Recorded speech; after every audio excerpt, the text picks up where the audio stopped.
नमस्कार, नॉलेज का कटोरा या माझ्या यूट्यूब चॅनलवर आपल्या सर्वांचं स्वागत आहे। आज मी खमंग चवदार असे थालीपीठ करत आहे, तेही सोप्या पद्धतीने।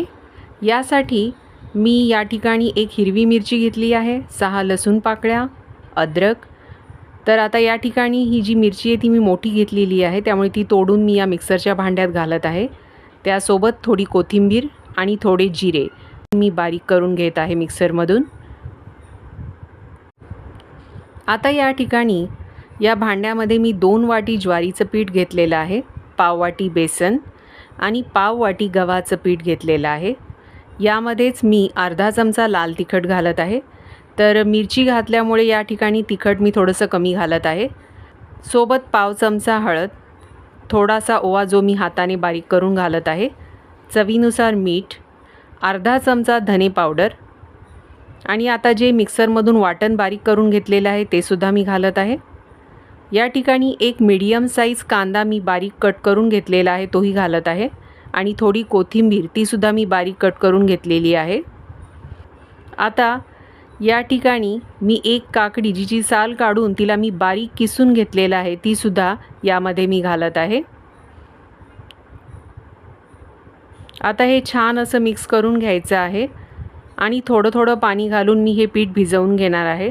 तर काकडीमध्ये पाण्याचं प्रमाण असल्यामुळे या ठिकाणी मी थोडंसंच पाणी घालून ते पीठ भिजवून घेत आहे, जास्त पाण्याची गरज नाही।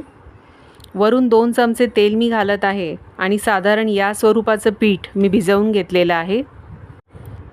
या ठिकाणी पोळपाटवर मी कपडा पाण्यात भिजवून घेतलेला आहे आणि तो या पोळपाटवर घातलेला आहे। आता या ठिकाणी पिठाचा गोळा मी घेतलेला आहे आणि तो हलक्या हाताने मी थापून घेत आहे। तर या ठिकाणी गरज असेल तर थोडंसं हाताला पाणी लावून तुम्ही हे पीठ थापून घेऊ शकता। तर हलक्या हातानेच हे पीठ थापून घ्यायचं आहे। आता या थालीपीठाला मी बारीक छिद्र करून घेत आहे। या ठिकाणी मी तवा तापवून घेतलेला आहे, आता त्यावर मी तेल पसरवून घेत आहे।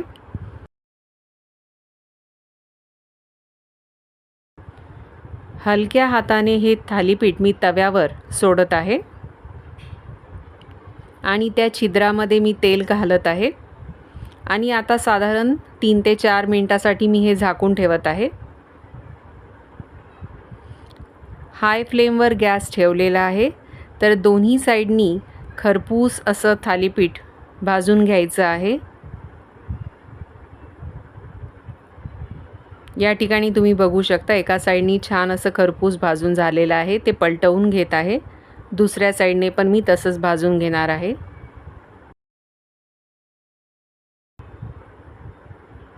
बाकीचे थालीपीठ सुद्धा मी असेच करून घेणार आहे। दोन्ही साइडनी छान खरपूस भाजून घेतल्यानंतर हे थालीपीठ मी काढून घेत आहे। तर खमंग चविष्ट असे थालीपीठ तयार आहेत। तर असे हे खमंग चविष्ट थालीपीठ तुम्ही शेंगदाण्याच्या चटणीसोबत खाऊ शकता, दह्यासोबत किंवा लोणीसोबत सुद्धा खाऊ शकता। तर एक बदल म्हणून असे हे खमंग चविष्ट थालीपीठ जरूर करून बघा। हा व्हिडिओ आवडला असेल तर शेअर, लाईक, कमेंट करा। आणखी व्हिडिओ बघण्यासाठी सबस्क्राईब करा यूट्यूब चॅनल नॉलेज का कटोरा।